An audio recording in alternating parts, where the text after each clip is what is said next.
Yes. Okay. So thank you very much for the invitation. It's my first time in Poland, so it's always a pleasure to discover new places. And I'm going to talk about something perhaps a little bit different than everything that has been said until now.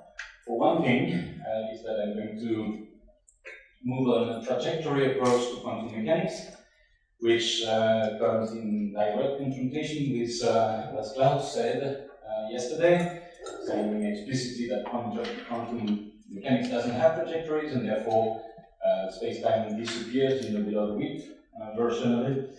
So this, I will try to convince, this is not necessarily the case. So we'll begin first an introduction with a bit of sociology, semantics, and trying to understand a little bit these things. So there was these things suggested in the 20s. Actually, in 1927, saw the meeting. It's quite interesting that many people remember this meeting for its for the Bohr-Einstein debate, which actually does not appear in the proceedings. They were just over dinner or over breakfast discussions, whereas 1/3 roughly of the proceedings, we should read them, you can find them on the web. 1/3 of this proceeding concerns the ontological interpretation of quantum mechanics, which is the pilot wave theory proposed by de Broglie. And then this, it was later on, there was a theorem by von Neumann, and von Neumann was so regarded so well that no one ever dared to enter into this theorem, and it took until 1952 that John Bell realized that actually the theorem was not really applicable to the particular case he had in hand, because there is this other gentleman, David Bohm, that came back and redid essentially the same theory as de Broglie had suggested in 1927. So now a bit of sociology. Why would this theory not be appreciated? So first of all, I will discuss there that it has trajectories, and some people don't like trajectories for some reason. But maybe, from the sociological point of view, de Broglie was a prince or a duke or something like that. Anyway, he was from the nobility, and very often physicists don't like nobles. So for some reason, probably that's one of the reasons. And exactly on the other hand of the spectrum, David Bohm was suggesting his theory in 1952, then in the US, and he was a communist. So he actually had to flee from McCarthyism. And he ended up in Brazil, and this is why, because I have strong connection with Brazil, this is why how I learned this theory. So the second thing is a little bit more semantic, is that we always call that ontological interpretation. So ontological is a word that sounds philosophical, and physicists don't like philosophy in general, and therefore they don't like this thing. Even though it simply means that there are something which exists, which we all know in quantum mechanics nothing exists except a couple of measurements from time to time, but in this interpretation, everything exists, so that is seen again. And besides, it's called an interpretation, whereas I think it should be called a formulation of quantum mechanics. Now, if you said it is just an extra, which is why when I provided the abstract, I said the trajectory formulation of quantum mechanics, so that people would not recognize that I would be speaking about the Broglie-Bohm theory, and that they would not just go away before I give the lecture. Which sometimes happens. So anyway, let me just rapidly go on to that. This ontological formulation is very simply, quite simply, you're saying that if you are considering particles, you assume that they do have an actual trajectory, and that instead of so you have a trajectory, you have a wave function given by that, and you're saying that the trajectory satisfies a very simple econal approximation which we have normally in optics, where the momentum of the particle is nearly proportional to the conserved current, which in this case is nothing but the gradient of the force of the wave function. This is an extremely simple first-order formulation. Looks like a constraining equation. And then, so if you take this equation and you derive it with respect to time and play a little bit with the Schrödinger equation, you end up with the Bohm formulation, where you have a second-order equation. Now, that looks pretty much like a classical equation, which is again probably one of the reasons people didn't like it, because that looks exactly like the Newton force law, except that you have the classical force, the gradient of the classical potential, and then the quantum force, which is just the gradient of the quantum potential. And you see the quantum potential is a very bizarre function of the amplitude of the wave function. It is a non-local thing, so that's one of the problems. So this formulation has a couple of difficulties. I will discuss them in a minute. So I will basically stick to the Broglie trajectory thing. And as a couple of properties, first of all, I want to insist that it is strictly equivalent to Copenhagen interpretation of quantum mechanics. You sometimes hear that the delta inequality has shown that, whatever, and that therefore the Broglie quantum mechanics was ruled out. If it were the case, that would actually mean that quantum mechanics is ruled out, and I think we all agree that it is not the case. It is only strictly equivalent to Copenhagen quantum mechanics, provided you assume that the probability distribution of the particle is just psi square, i.e. the Born rule. But you also assume that in quantum mechanics, right? And if you stay there, if you're saying that you see the real difference between this interpretation and ordinary quantum mechanics, is that you're saying in quantum mechanics that psi square is the probability that you measure the particle at point x. Whereas here, psi square is the probability that the particle is at point x, because it actually is somewhere. So that's the only difference. Of course, it's a subtle difference, but it changes everything.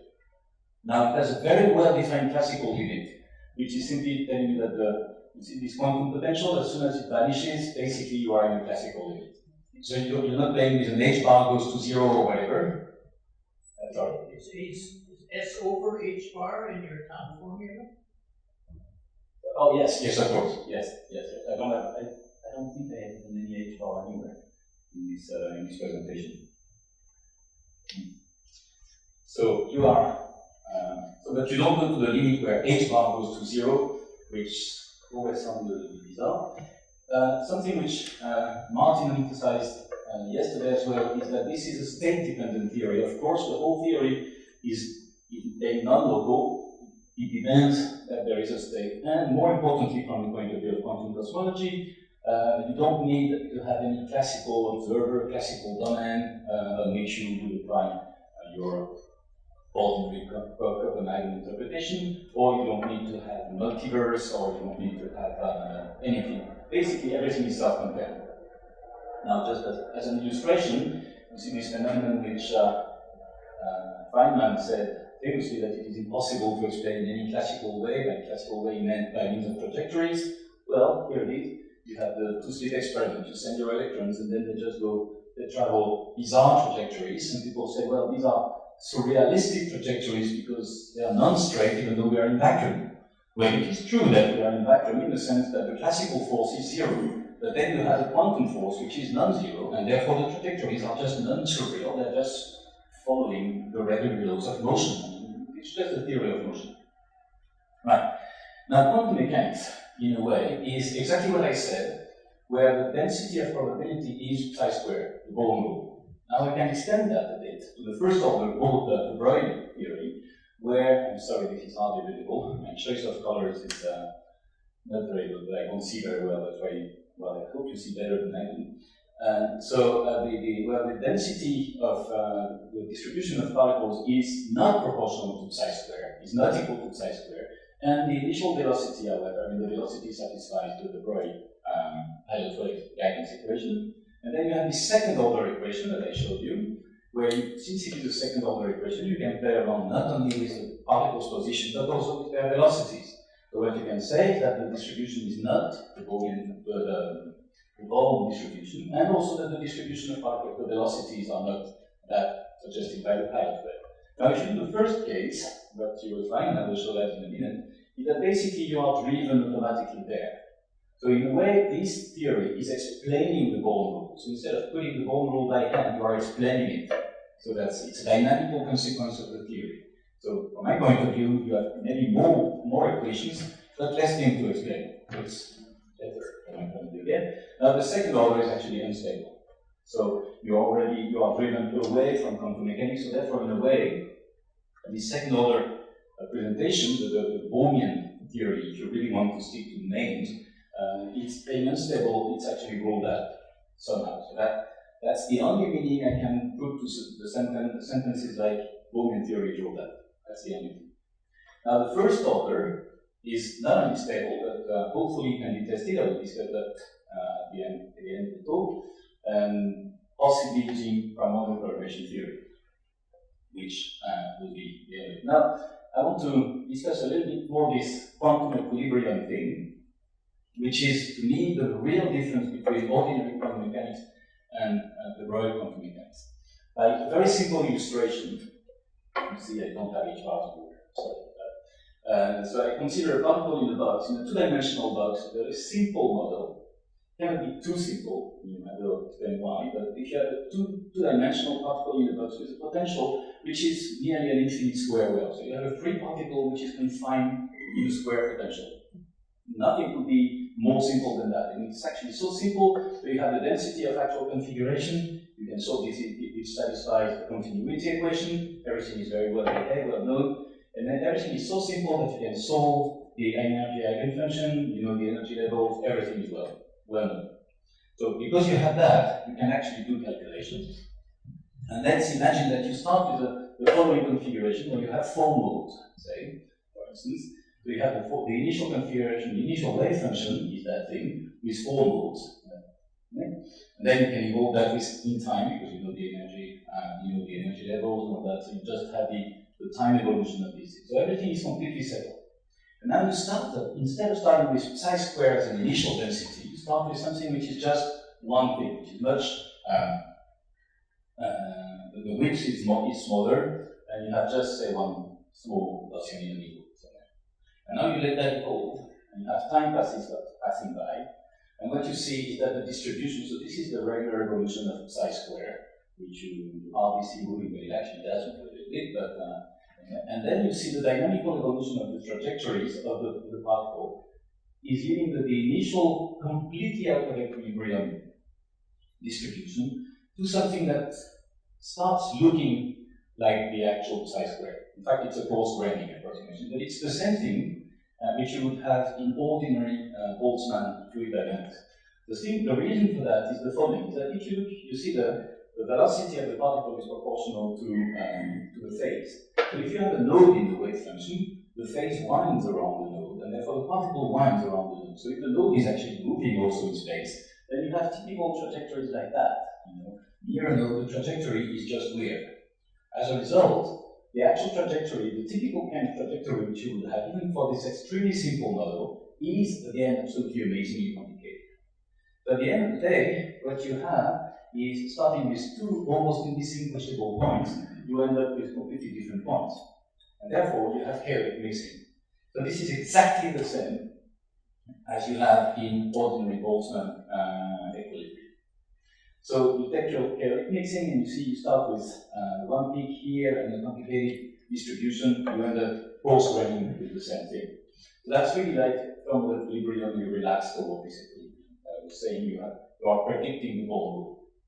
Now when you do that, you see this, for instance, if you have a very complicated wave function here, you see that the typical time in these units is here 10. Now if I have a less complicated wave function, I have only 2 modes, then the typical times to reach equilibrium is a little bit longer. But now, of course, in the universe we live in, all the particles have had like 14 or 15 billion years to equilibrate. So it's very clear that all the particles we see now are in quantum equilibrium. And any suggestion to measure these out of equilibrium possibilities is welcome. We come across with any tabletop experiment that will show this kind of thing, but we're still thinking about that. Now, because we had that already, loads of introduction on quantum cosmology, I don't have to go into that. I just have to say that I will now move on to the wave functional and restrict attention, of course, to the below the width, to the mini superspace, where we consider possibly curved space. Curved subspace. And I will do exactly the same kind of thing, because now in this case, the without the width equation, as we have seen a couple of times, just nearly becomes a Schrödinger-like equation. In particular, as again Martin said yesterday, where you have a fluid, a perfect fluid that actually gives you a time, and it's not even, it's a Schrödinger, it's a time-dependent Schrödinger equation, so we are really going to be in exactly the same situation as I was saying before.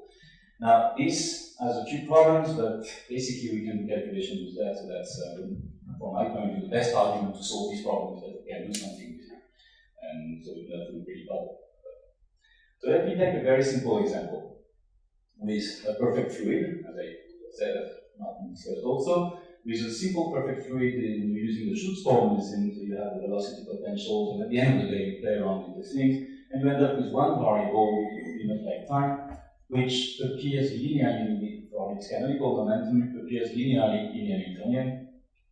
And so then this is the regular, the usual Newtonian people are very used to. And then when you do that, so you have the Wheeler-DeWitt equation now becomes a time-dependent Schrodinger equation for a free particle. And so you have to impose a constraint so that the Hamiltonian is self-adjoint.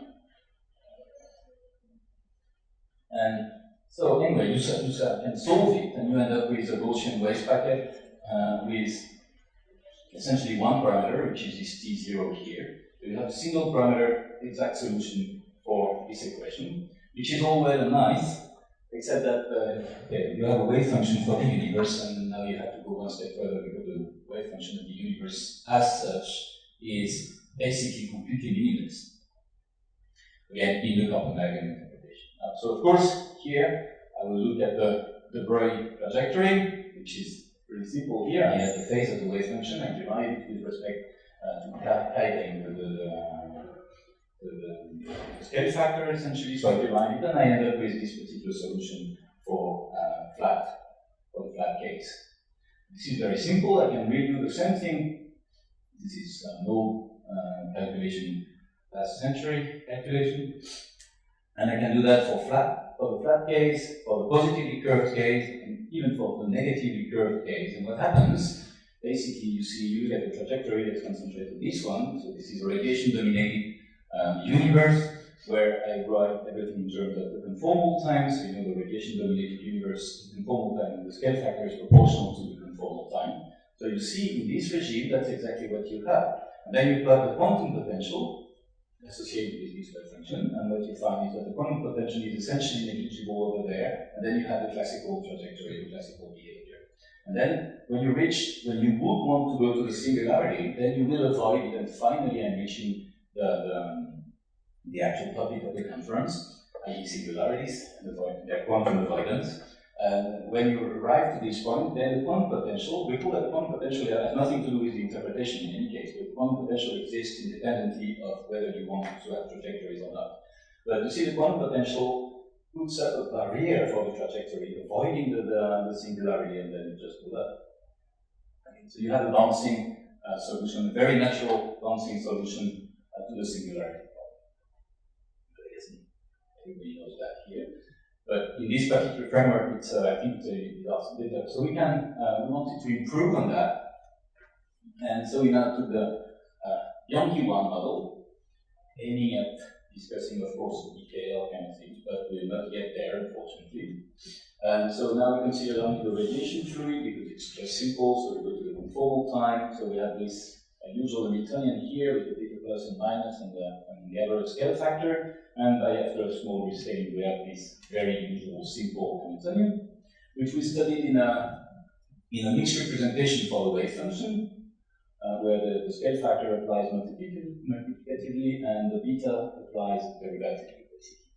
So once you have that, you can form a Hilbert space. Everything is well behaved. You have the eigenvalue equation, which you can actually solve. And this is k squared. This factor here is just b plus square plus b minus square. So it's very simple. We can go on and expand the wave function on these eigenvalues. The wave function is, again, very well understood. We have only with a function of a here, the eigenvalue. Now, the Hamiltonian, as I said, is self-adjoint provided you satisfy these constraints, and these constraints are very easy to satisfy because you can solve this equation in this very simple case. And the general solution for the energy eigenvalues are just very simple Bessel functions. So everything is very well under control, except, of course, it's pretty clear that this is very well defined only for small, in the small shear case. The large shear is probably not that clear because then the Bessel function might end up with divergences and you need to regularize in different ways. But anyway, So this is all what you define. You have two possible cases. In fact, essentially you see that these two coefficient numbers add up to 1 for the normalization to make sense.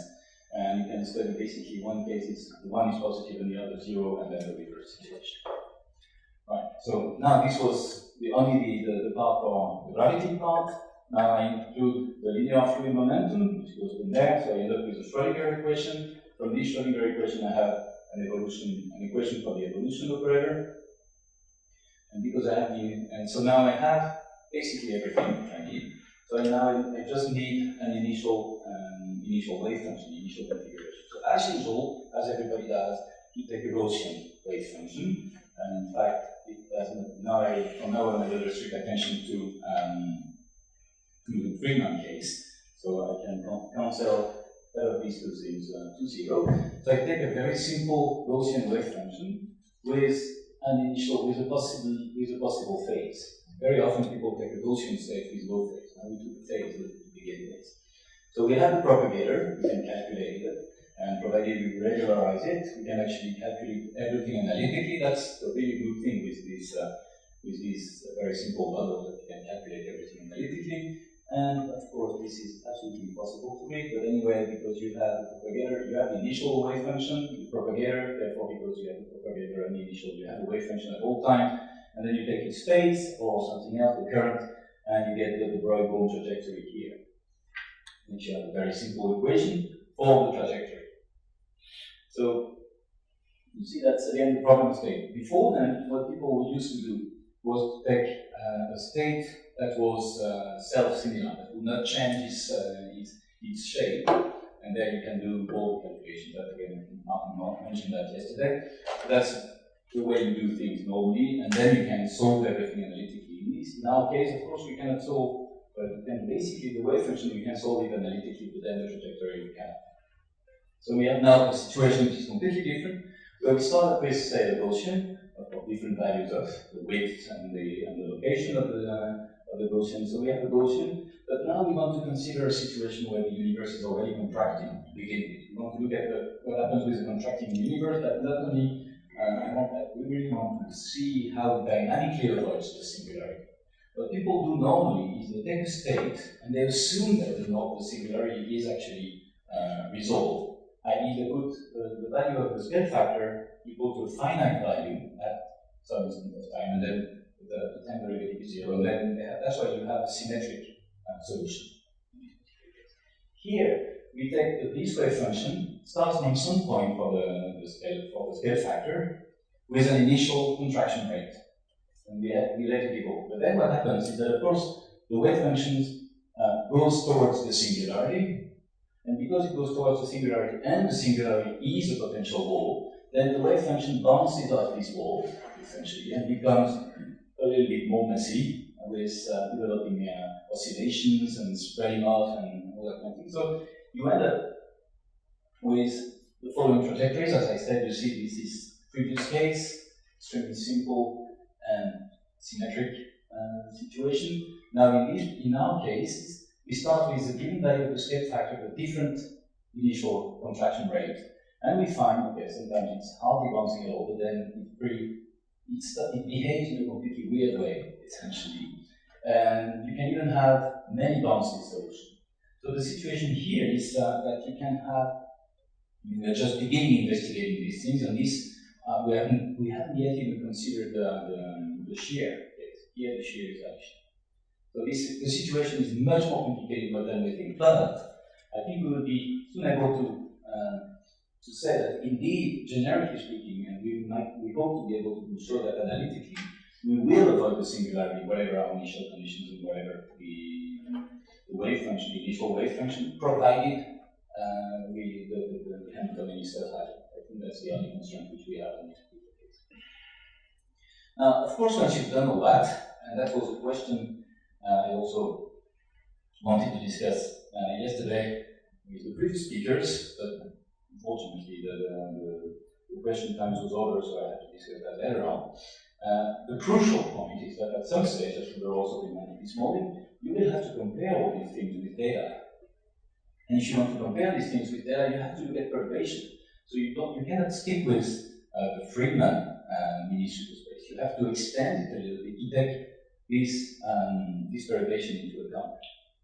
So just let me remind you how things are done normally in ordinary cosmology. What you do is that you assume that in inflationary perturbation, that's what is done in inflation in general, but you can do that in any other theory. So the perturbations, they are assumed to be coming from quantum vacuum fluctuation in an expanding vacuum. So what happens is that you take the classical temperature fluctuations, which are proportional to the kind of Sasaki variable, which itself is nothing but the Bardian potential, up to some details, technicalities, which itself is nothing but the variation, the fluctuation in the metric. And then you promote these things to quantum operators, i.e., in general, you just put a little atom top of them, and that's about it. That's it. Just exaggerating a bit here. So once you've done that, and you extend Einstein action at the second order, you find a very simple equation, which is the variable scalar field in Minkowski, variable mass scalar field in Minkowski spacetime. Here I'm assuming, for instance, so that you have a slow roll parameter, that you are in a slow roll, inflationary slow roll situation. So you see you have a variable mass here, but otherwise it's a free field. And it's a free field on a flat Minkowski universe. So you know how to do everything here in this case. So what you do is you Fourier transform, you get a Lagrangian formulation, which is just the sum over all the possible modes. And once you have a Lagrangian formulation, of course, you look at the Hamiltonian, and you find that it is merely a collection of parametric oscillators with time-dependent frequencies. So I'm sorry, I go a little bit fast on that, but it is kind of trivial things. Now you factor out the full wave function by factoring this for each mode. Each mode is going to behave independently because the Hamiltonian is just a sum, so you factor out the wave function as a product, and you end up with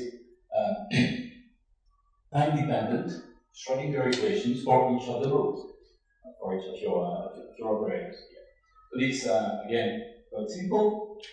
You make it evolve, and as usual, well, we want to start with vacuum. We have an initial condition which is a vacuum state. So again, we start with a Gaussian wave function, right? And because it is a vacuum state, very well defined, we have only one function of time that enters here, which is the variance of the field. That's going to end up being the spectrum, which you will observe as the temperature fluctuation. So everything is really very simple and well under control.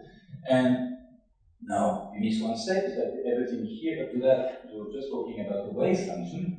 But we are measuring something which is classical, so how do we measure something which is classical? I'm not going to enter into the measurement question in quantum cosmology, which is actually what I'm interested in at the end of the day. But anyway, so you calculate the Wigner function, and so you see the Wigner function starts like the Gaussian there, and then you make it evolve. So normally it should have been an animation, but since it's only a PDF file, I don't have an animation, so you end up with this particular state. The extremely squeezed limit, as far as I know, is the squeezest wave function we know of.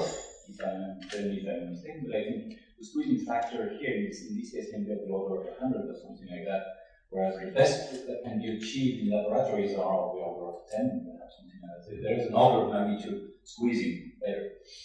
And so clearly you can simulate your distribution of fluctuations as a stochastic distribution of classical processes, which you measure by going to ergodicity principle and assuming that the average, the ensemble average, is the same as the spatial average, and then you measure your things and you know everything. So, in other words, you start with your Gaussian state, you make it evolve. Since you have only one function that gives you an equation, the Schrodinger equation ends up being just an equation for the mode, which is the usual mode equation. Right. So what happens, say, for instance, in the inflationary scenario, where you have the Hubble scale that's roughly constant during inflation, and then you have radiation and matter domination. So you start by putting your initial mode that are in vacuum. So you have the harmonic oscillator in the fundamental state here.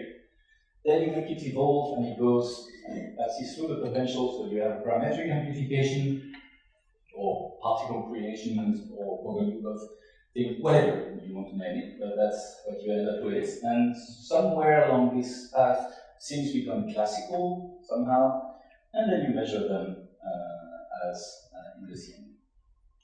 Right, and then you can add a couple of, you have the Hubble radius, the wavelengths, a couple of other things which I'm not going to discuss, but at the end of the day, you compare, I'm sorry, it's in bold temporary data, you don't have the new long data, but that's the same thing basically. What you find is that you have the data points there, and then you have the theoretical prediction that is showing quite clearly that if you assume quantum vacuum fluctuation of the metric, then you recover what you measure. So therefore, it's some people are tending to say that this is actually the first, if not maybe the only hint we have that we need to quantize gravity, because everybody here, including myself, has been consistently trying to quantize gravity, and as far as I know, there is no particular reason why we should quantize gravity, except for this thing.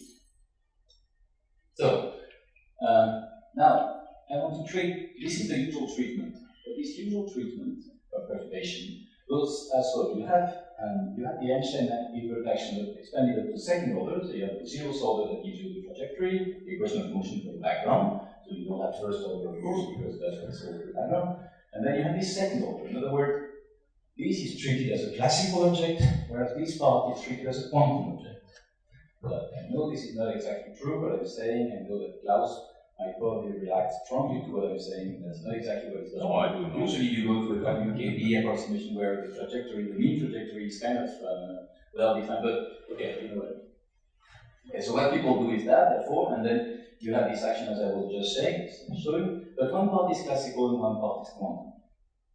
In the Bohmian case, in a sense, as also showed in some of the later, you have a better way to do that because you expand the Hamiltonian also to second order, and now you have the same kind of relation between these variables and the volume potential and all that, and you then factor the wave function, and then you say that the scale factor comes from the solution of the Wheeler-DeWitt equation for the zeroth order, and then you plug it back in, and then you use the Broglie trajectory, and then you redo the whole thing. Everything is made in a self-consistent way. Now, you may wonder whether it is correct or whether it is the right way to do or whatever, and this procedure is not mathematically rigorously well defined, agreed, but I don't know if it is a good argument, but that's an argument that satisfies me at least. You can apply very same formulas in molecular dynamics, and it works. So at least there is a coverage in quantum physics where you actually do it and you compare with observations, with data, with measurements, with experiments which you are yourself putting up, and it's working. So that's very nice. Now, of course, the natural question, I want to go one step further. What about if I start with initial perturbations out of quantum equilibrium? The whole setup is designed to be tested and to show that I have a difference between the Broglie version and the usual version. So, and the only way I can do that is by putting my initial condition out of quantum equilibrium. So, to do that, I don't have much time to do that, but to do that, I recall the Hamiltonian. This is the usual theory we have, and we can do that in a simpler way. Let's assume that we have simply a spectral scalar field in an expanding infinite size universe. If I do that, essentially I have shown your equation here. I mean, we have the Wick equation for the mode that ends up being get rid of this scale dependency. But you see, this is the same equation as I had before for the particle in the box, except that well, there is a potential here. It's an harmonic oscillator, and then these functions n and omega, they now are depending on the scale factor, so therefore they are functions of time. But that actually changes everything. Because, you see, so I recall this is just the trajectory equation, I have my statistical distribution which is there, and the Schrödinger equation. And I want to relax that. So normally, with a constant mass and frequency, this is the same calculation as before, except in the harmonic oscillator case. I start with a distribution which is very far from the quantum distribution. I let it evolve with time, and very rapidly I relax towards quantum equilibrium. I'm happy with that. Now, if I have a phase of inflation, for instance, or if my mode can become superpotential, subpotential, what people call superhorizon in general, like this term, because normally we invoke a phase of inflation to solve the horizon problem. So mentioning that something is superhorizon is kind of bizarre. I never really understood the notion of that. But it cannot be superhorizon because in any case, GR does not make any sense on the superhorizon scales, for instance.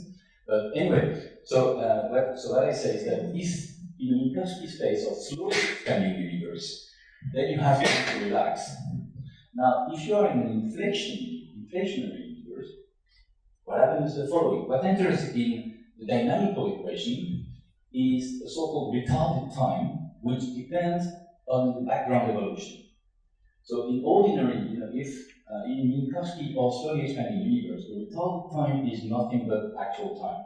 It's a very tiny correction, and so you go towards equilibrium and you relax.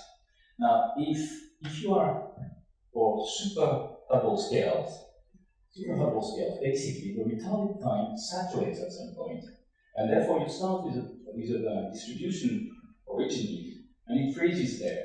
It cannot evolve. In other words, you see this is without expansion, you start with something very different and very rapidly you relax towards equilibrium.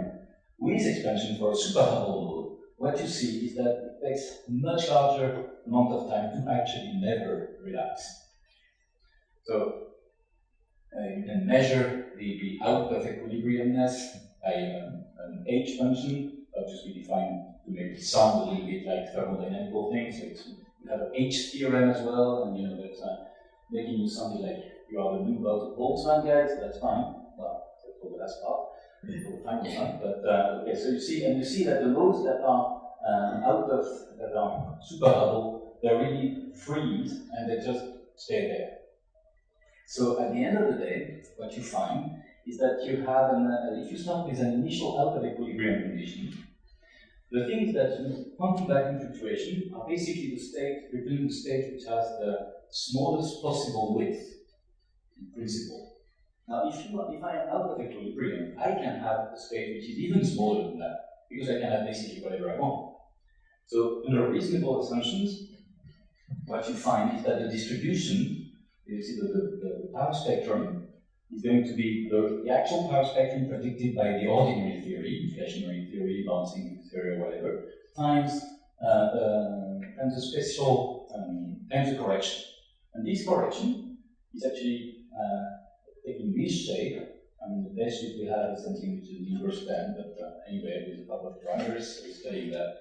And what happens, in fact, is the following. As I said, this is the previous image with everything. So you start with your modes and make them fold.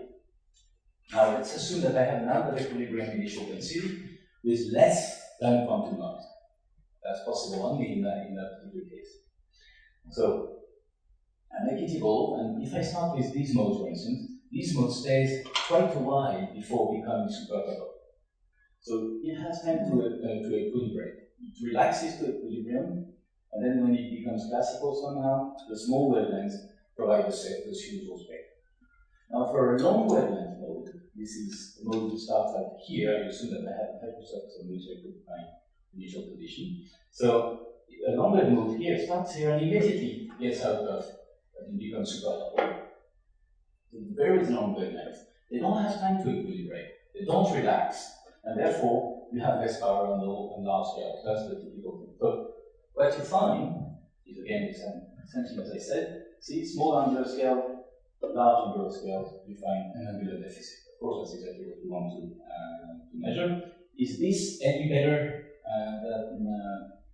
than the actual spectrum? You see, of course, you are in a regime here where the cosmic variance is dominating everything, so it's never very clear. But we are still running cosmological chains beside that. And the other problem we have is that basically when you look at the best fits, you see numbers, but seeing numbers is not the same thing as actually seeing the curve. You see the fiducial parameter, the lambda CDM fiducial parameter, which is best fitted by Planck, is the blue curve, which is here. Then you can imply running and running of running. And the best fit provided by Planck with running and running of running is essentially this one. And our best fit with these parameters, which we are still running it, but the current best fit is essentially that one. So you see, the difference is not very obvious, at least seen to see. So anyway, we're doing that in a little bit more explicit way. And over. So we are just calculating it with these two gentlemen. And so Anthony Valentini is one of the best defender of the de Broglie approximation, and Sandro Vicente was a former student of mine in Brazil, and he's doing all these beautiful fits which I'm going to discuss. time being over. I won't have time to discuss another, but there are other ways of testing these theories, but testing quantum mechanics using perturbation theory. And I will just conclude by saying that the Breuil version of quantum mechanics is testable. It's not equivalent, it's not exactly equivalent to ordinary quantum mechanics. It is testable, provided you have quantum equilibrium at some stage. And once you have that, well, you can probably see something from all the perturbations. For the time being, it's not incompatible with Planck. That's not a very brilliant conclusion, but well, it's already better than ruling the theory out immediately. But right now, it's not incompatible. We hope it will be, in fact, getting even better than that. And I will thank you for your attention.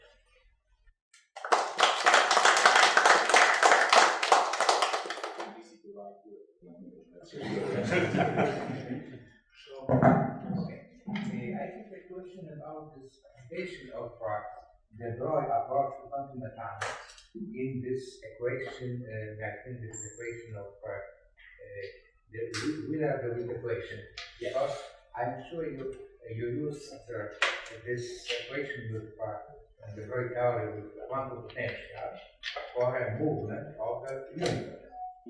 And probably due to this quantum potential, we can avoid singularity.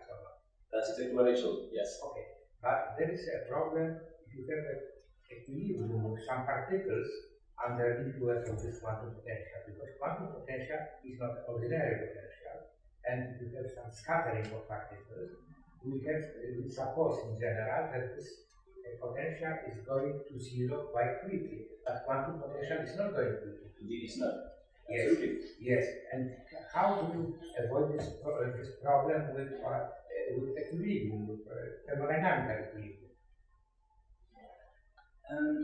Well, the fact of the matter is that the very reason that we get to the Born equilibrium, the quantum equilibrium, is precisely because of what you're saying.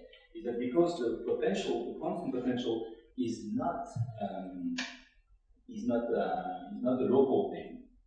That the trajectories are amazing at all times and everywhere. So that's how we managed to have even the quantum potential never go to zero, indeed. And that's why the trajectories are weird at all times. It's a little bit like, if you look at the thermodynamical analogy, if you look in a room and you make a Joule system where you just have a bunch of gas particles there and you open up the wall and then the gas particles will end up filling the whole thing, then the trajectories are extremely weird as well. But it's because of initial conditions in this case. And then the distributions, the final distribution will depend on the interaction, which are local interactions. But if you are looking at interactions themselves between particles, the thing is that the potential is indeed not the classical potential. And if you look at the diffusion, say, 2 by 2 S matrix, for instance, and you want to look at the distribution of that, you are somehow mistaken in thinking that the potential, the interaction potential between the particle is not only given by the classical part, but also by the quantum part. But that's not the case, because in fact what happens is you need to have a quantum field implementation of that. And the quantum potential becomes a potential for the field itself. Now, when you look at actual excitations of the field, which are your particles upon which you would build the S matrix, then the actual potential, the interaction potential, is going to give you exactly the same as you get in ordinary quantum mechanics. So the quantum potential is a very bizarre object, being non-local, but it is not an interaction potential. You can understand it as an interaction potential when you have one particle in its wave function. But you know that the wave function is actually a wave not in actual space, but in configuration space. So it's a different object. Okay. So, has someone tried to look at the problem of the quantum to classical transition of perturbations in this approach? Like, it seems like it should be doable. It is. So there was a paper by Nelson Pinto and Waltz Turi. Sorry if I don't pronounce the name well. I should have done that before they recorded saying pronouncing his name badly. But in fact, it's kind of quantum to classical transition in this case is not that complicated. You just look at the quantum potential. And because you have the wave equation, so you do create particle. When you create particle, what you find is that the equivalent of the quantum particle, the quantum potential, is indeed very large. And then eventually it goes to zero with time, not with space, but it goes to zero with time. Then you end up being classical, and then the distribution. You see, your distributions are modes, they are actual modes. This thing solves the measurement problem in a very nice way, because the particles do have a trajectory. So it's pretty simple. I don't understand that should be textbook teaching of quantum mechanics, because that's probably maybe not the simplest formulation of quantum mechanics, but the simplest to understand formulation of quantum mechanics.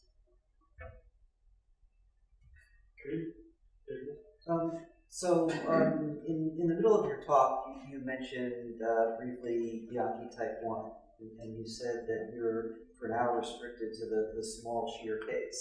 So how small, and small compared to what?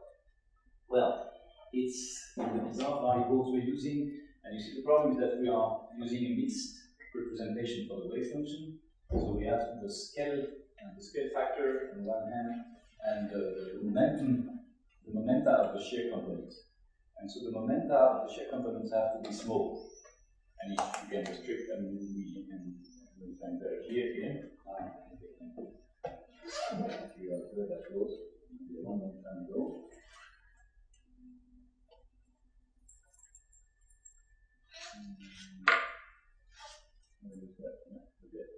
You see, the representation we're using is sort of mixed, because the scale factor is multiplicated, but the component of the shear, they happen as a derivative operator, they call it the wrong way.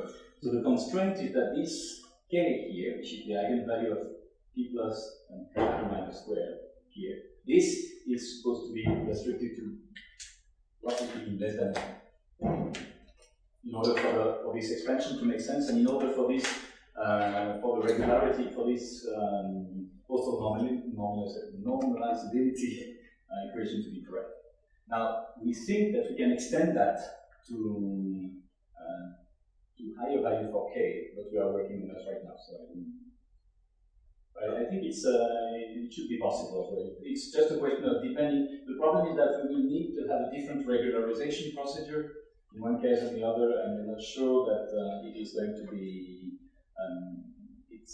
We're not sure it's possible to have different regularization procedure from one phase to the other. So that's why we restricted attention for the time being to small shear. It's not shear; it's small momenta of the shear. Well, so usually, so you're including matter as well, and usually the idea is that unless your matter is a scalar field, that as you go towards the singularity, the shear becomes more important than the matter. But it sounds like the quantities that you're using are actually constants in this way. So even when the shear becomes more important, you might still be in the small shear case? Well, for that we need to solve now. The next step is to solve also for this beta function as well. But because these beta functions, they also have a trajectory, a Bohmian trajectory. But since I haven't solved them for the time being, I unfortunately cannot answer your question. I see. Okay. This is the next step is really to actually study the decay instability in this step, in this instance, and see what happens. And well, anything I say will probably be wrong, so I'd rather not say anything. Okay. Well, it'd be interesting to see what you find. Sure, I will. I hope to have that within a couple of weeks. Hopefully. Great. Next. So maybe. So you were saying that there's this effect of if you can have this quantum non-equilibrium thing in the Roy-Bohm approach. Is there any way to move away from equilibrium? So, for example, I have thermal equilibrium. I know how to move away from that. I can cool down part of the room, for example. But is there any physical process that can push you away from quantum equilibrium? Well, we are currently thinking about that. And to be honest, Anthony Valentini has been thinking exactly along these lines for the last 25 years, and couldn't come with any effective way of doing that. The reason for this is, I think, the following: is that you're only having all the particles from the currently existing universe, they all reach equilibrium. So, in a sense, what you're asking is start with a bunch of thermodynamical systems all at equilibrium, and you have at your disposal only adiabatic transformations. There is no way you will get out of equilibrium.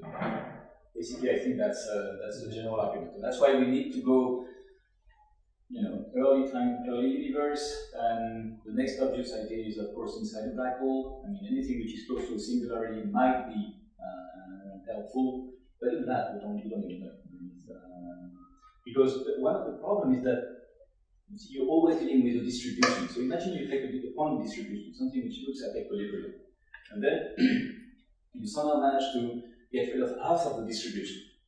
You get a bunch of electrons, they are in given quantum state, and then you get half of them out of the way. And so your distribution looks like it's not at equilibrium anymore. But then the problem is that you will have to repeat the experiment many, many times. And how are you going to be able to disentangle between an actual out of equilibrium situation and the fluctuation in your thing? Plus, you have to have when you go to the experiment, you have to take into account anticoherence. You have to take everything is for the time being we couldn't come up with any good idea to do that. But that's why I'm saying any idea is welcome. Looking at that, and that would be a tremendously new result in quantum mechanics if we could prove that quantum non-equilibrium is actually feasible, and that if we could show that it actually relaxes towards the quantum equilibrium, the whole world would instantaneously become a dynamical thing, and that would be just spectacular. So I just had a comment on David's point, and I think it's very important because, if we try to put it in another way, what you essentially are working with is an assumption that there is a sector in the physical Hilbert space where you have states with small shear, and then you can look at these trajectories. I think the danger exactly is that when you have any matter except W equal to 1, then you will move out of this subspace which exists, and it is more probable to happen, very heuristically, for small l's probably, because that is where you will have the highest energy signatures. So I think it is very important to. I fully agree with that, and that's why the next step is really to take a more complicated, actually entangled situation where you don't have only one mode, but consider an actual superposition of them. Already restricting attention to this to k less than 1, we can do much better than we've done right now, and look at actual trajectories and see how they mix and see what will happen. This is, but we have means of doing it now. Looking actually at the trajectory, but you are absolutely right that the states will probably entangle. Right now, what we have done is really restricting again to mini superspace. Well, of course, to a slightly different mini superspace, but really mini superspace kind of. And so that with the same problems as usual, that you are freezing some degrees of freedom, even though they're supposed to be quantum, and therefore you cannot do that normally because of Heisenberg uncertainties and this kind of thing. So that's exactly what you're saying. But that's the goal, that's the next stage. And then, of course, we want to go to Bianchi 9, Bianchi whatever, and go to mixed master and stuff. So let me just make a comment on your last statement, which you also sort of made during the talk of Bianchi 1 is all very well, but really do the job right, you should do Bianchi 9. So that's true in a sense, right? That the classical trajectory, is generically Bianchi 9, and that Bianchi 9 is more complicated than Bianchi 1. However, what Bianchi 9 looks like is a sequence of Bianchi 1s punctuated by Bianchi 2s, and the idea of sort of a quantum treatment of singularities is that you expect to have the quantum corrections be fairly unimportant when you're far away from the Planck scale, and become very important when you're at the Planck scale. And these stretches of Bianchi 1 are sufficiently long that it is likely that you hit the Planck scale at a particular Bianchi 1. So I claim that if the idea is to do a quantum resolution of singularities, that in a certain sense, if you can do Bianchi 1, you can do anything. There really isn't a need to go to these more complicated things. You're saying that taking the very conservative geometrical dynamics approach and sticking to Yankee one should be probably enough. Yeah, because all you're really doing is you're looking at the part of the trajectory where you approach the Planck scale, and that's likely to be a single Bianchi one, not a sequence of Bianchi ones, because the sequence of Bianchi ones occurs over a very large range of length scales, and so it's highly unlikely that the region in which you're near the Planck scale is going to encompass more than a single Bianchi one. So I mean, so it's much more complicated, and very little is to be gained by doing the Bianchi 9 case once you know how to do the Bianchi 1 case. So this is sort of a message of optimism. I think you're sort of closer to the goal than you think you are. Okay, great. Thanks a lot. Okay, next question, please. Remarks? If not, we'll take this again.